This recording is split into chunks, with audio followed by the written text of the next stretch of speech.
દ્વારિકાધીશની જય હંસાબેન રાણીપા પડોદરી.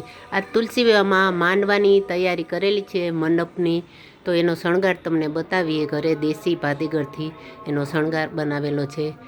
આ બધી હસ્તકલા છે. આ પહેલાંના જમાનામાં આ રીતના તોરણ બનાવતા. આ વાંકિયા છે. આ એનો અનીમૂન નમૂનો કે હાથે બનાવેલું બધું હસ્તકલાનો ઉપયોગ કર્યો છે. આ એનો પડદો છે. આ પછી ભગવાનને જ્યારે જાન જોડે ત્યારે પહેલાં ગણેશને યાદ કરવા જોઈએ. ગણેશને વિસારી મેલ્યા હતા એ કીર્તન પણ છે. આ ગણેશજીને જ્યાં નાળાછડી હતા, નાળાછડીથી ગણેશજીની ઝાંખી કરી છે. ગણેશજીની સ્થાપન કર્યું છે. ગણેશજી બનાવ્યા છે. હવે અહીંયાથી આગળ હાલી તો પહેલાંની પસીત પાટી કહેવાતી. તો આ પસીત પાટી અહીંયા લગાવેલી છે, હાથે બનાવેલી આ પસીત પાટી. એની ડિઝાઇન, એના દોરા, કલર, આ બધી આખી પસીત પાટી બનાવેલી છે. આ ઠાકોરજીના આજ માંડવા છે, તુલસીમાના માંડવા છે, એની તૈયારી માટે. ને એથી આગળ આપણે આવો ચાકરો છે, એ પણ હાથે ચાકરો કહેતા ને ચંદરો કહેતા. પહેલાંના ઉંમરવાળા બધા આવું હાથે બનાવતા. આ મારા મમ્મીના હાથનો બનાવેલો છે. જુઓ એની કારીગરાઈ. આ બધા દોરા પહેલાંના દોરા છે ને હાથે. ત્યારે લાઇટ નહોતી, આ દીવેથી બનાવેલું હે. રાતે દીવાના અંજવાળે બનાવેલું. એકદમ ચોખ્ખી ડિઝાઇન, એકદમ ચોખ્ખો કલર. ને એથી ઉપર આગળ જઈએ તો ઓલા નાના ચાકરા છે, એ પણ હાથના જ બનાવેલા છે. દેશી સાદા ભરતના બનાવેલા છે. ને બાજુમાં તમને દેખાય છે વલોણું. પહેલાંની યાદ બધી તાજી કરાવેલ. પહેલાં આ રીતની સંસ્કૃતિ હતી, આવું જીવન હતું. ને લગ્ન થતા તો આ રીતે તૈયારી કરતા. પછી છે ગણેશ સ્થાપના. એ પણ ખોટા મોતીની હાથની બનાવેલી છે ગણેશ સ્થાપના. આ પહેલાંની યાદગીરી બધી. પછી બાજુમાં જઈએ તો એ ચાકરો છે, એ હાથનો બનાવેલો. ને એથી આગળ તમને બતાવીએ. પહેલાં લગ્ન થતા આવી રીતના ડેકોરેશન કરતા. આસોપાલવનું તોરણ છે. આ મેઇન ગેટ છે તોરણ. એની આગળ જઈ પહેલાં આવી ઘંવારી બનાવતા. ગાયના છાણથી હાથે ઘંવારી બનાવતા. એ ઘંવારી પણ અત્યારે રાખી છે. આ ઓલા વેલકમ છે, પહેલાંના ખોટા મોતીનું હાથે બનાવેલું વેલકમ છે. આ એ નાનું ઝાડ બનાવ્યું છે. ભગવાન ઠાકોરજીની આજે માંડવાનું મુહૂર્ત છે.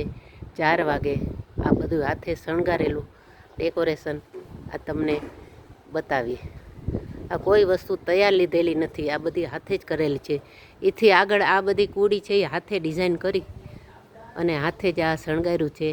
ઠાકોરજીના લગ્ન માંડવાની તૈયારી. શેરી ગ્રુપની બહેનો તરફથી આ બધો શણગાર કરેલો છે. તે પછી આગળ જોઈએ. અહીંયા પણ ગણેશ સ્થાપના રાખી છે. ગણેશ તો પહેલાં જોઈએ. ઠાકોરજીના લગ્નમાં ગણેશની તો આગેવાની પહેલાં હોય. ત્યાંથી આગળ જઈએ આપણે.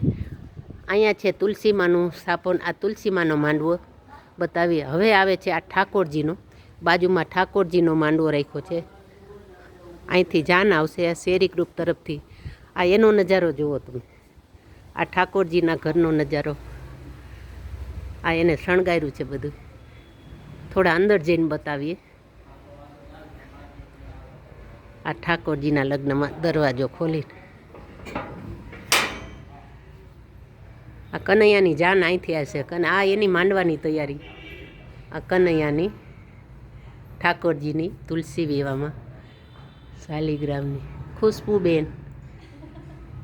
આટલું મસ્ત શણગાર્યું. બધી હસ્તકલા હાથે બધું બનાવીને સુશોભિત કર્યું છે. શેરી ગ્રુપની બહેનો તરફથી મહેનત કરી. એટલે કનૈયાના ઘરની શોભા તમને બતાવીએ. જો આ ચાકરા બધું હાથનું બનાવેલું. આવા લગ્ન થતા પહેલાં આવી રીતના બધા રીત રિવાજ હતા. આ દેશી બધું હતું.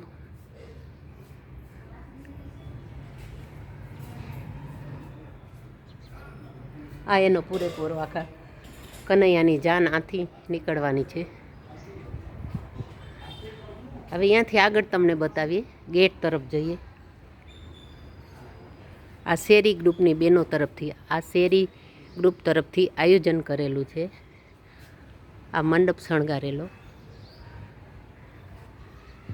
હવે માંડવાની 4 વાગ્યાની તૈયારી છે, એટલે બેનો બધાય તૈયાર થવા નીકળી ગયા છે. મેં આ પહેલાં બધાને ઝલક બતાવી. આ ઠાકોરજીની જાન અહીંથી આવશે. પછી આ બાજુમાં છે આ તુલસીમાના માંડવાની તૈયારી. તુલસીમાં અહીંયા રાખેલા છે. હજી તુલસીમાને તૈયાર નથી કર્યા, તૈયાર કરશું પછી એને પણ દર્શન કરાવીશું. ને આ બાજુમાં આખી શેરી શણગારેલી છે. આ બાજુમાં જુઓ, આ ઘરે આખું ડેકોરેશનથી શણગારેલું છે. જય દ્વારકાધીશ. સરસ મજાનું તોરણ, દ્વારકાજીનું તોરણ છે. આ એની ઘરે એટલું બધું શણગારેલું છે. આના ઘરે જઈને પણ આપણે મળીએ, જોઈએ. આ એનો શણગાર, આ બધું હાથે મહેનત કરી અને બધું. આ એની ઉપર જો આ લગ્નની કેટલી તૈયારી કરેલી, રાત દિવસ આ બધી ગોપીઓ મહેનત કરી આનંદ ઉલ્લાસથી. આ પણ હસ્તકલાનું છે, હાથે ભરેલું છે બધું. પહેલાં ઘર આંગણે થતા. આ તો અમને નવીન લાગે છે કે આ ઘર આંગણે પધરામણીને ભગવાનના લગ્ન. હવે તો પાર્ટી પ્લોટને આ તે બધું થઈ ગયું, પણ આ તો એક અનેરો લાવો. ઘર આંગણે આવું સરસ શણગાર્યું છે ઉપરથી. આ બધું ડેકોરેશન આ ઘરનું, બધે ઘરે ઘરે અમારે આવું શણગારેલું છે. આમ જુઓ, એ આ ધ્રુમતીબેન ગોહિલ, મધુબેન રામજીભાઈ ગોહિલ, આ એના ઘરનું ડેકોરેશન છે. આ બધું હાથે બનાવેલું મોતીનું શણગારેલું છે. હા, જો કેવો શણગાર. ભગવાનના દર્શન માટે માંડવાની તૈયારી સરસ મજાનું. હવે અહીંયાથી આગળ આપણે જે બેનર બનાવ્યું છે એ હાથે બનાવેલું બેનર છે, તુલસી વિવાહનું. આ ગોપીઓએ હાથે બનાવેલું બેનર એ તમને બતાવી. જય દ્વારકાધીશનું સરસ મજાનું તોરણ. હવે અહીંયાથી આગળ આ બેનરનો નજારો તમે, તુલસી વિવાહ હાથે બધી ગોપીઓએ બનાવેલું છે. એમાં મોરપીંછની ડિઝાઇન છે, પાછી એના આભલા ને કાપડથી બધી હસ્તકલાનો જ ઉપયોગ કરેલો છે. રેડીમેડ બહુ લીધેલું નથી. હવે અહીંયાથી આગળ પાછા મેઇન ગેટે તમને મેઇન ગેટમાં જે તુલસીમાનું તોરણે હાથે બનાવેલું છે ને એ તમને બતાવી દઈ. દ્વારિકાધીશની જય, છોડ રાયની જય, તુલસી માતની જય, ઠાકોર ભગવાનની જય. હવે આવી ગયા છીએ આપણે આ મેઇન ગેટ. આ મેઇન ગેટનો દરવાજો આ શેરી ગ્રુપ તરફથી આયોજન કરેલું છે. તુલસી વિવાહ હાથે બનાવેલું તોરણ છે. આભલા ટાંકીને દ્વારિકાધીશની જય.